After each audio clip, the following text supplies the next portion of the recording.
Координатор политической партии «Бетон Кыргызстан» в Российской Федерации. Меня зовут Эмиль, фамилия Жайчиев. В данный момент на российской территории Российской Федерации проживает наших соотечественников около миллиона. Временно проживает и работает. И сторонники нашей партии, партийцы наши, не стоя в стороне, собрали иную сумму денег для помощи для Донбасса.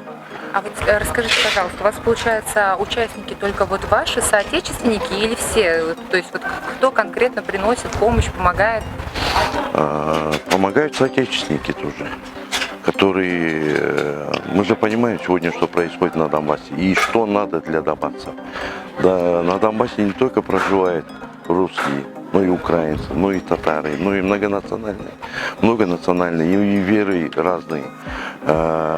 Что происходит на Донбассе, мы тоже смотрим с тревогой, и мы хотим, чтобы там мир был, дружба, и не будем стоять в стороне. Мы сейчас более 30 тонн груза собрали, отправляем. Вот. Сейчас еще собирать начали. Дай Боже, еще соберем и будем помогать. Спасибо вам большое. Кыргызстан переводится как неделимый, единый, целый Кыргызстан. Наша партия исторического толка. Мы всегда защищаем интересы простых граждан.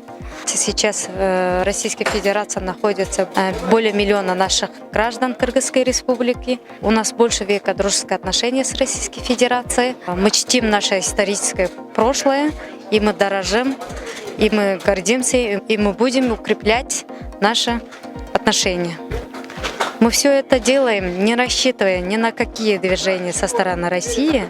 Мы по зову души оказываем эту поддержку. Лидер нашей партии Адахан Кимсанбаевич часто бывает в России. Он здесь больше всех политиков встречается нашими временно находящимися работающими гражданами.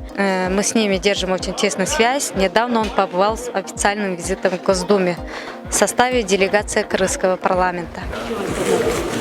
Еще раз очень приятно иметь, очень приятно познакомиться, и огромное вам спасибо за помощь. Мужики все серьезные, они все загрузят аккуратно, там аккуратно разгрузят, и самое главное, мы поможем реально тем, кому сегодня это помощь нужна.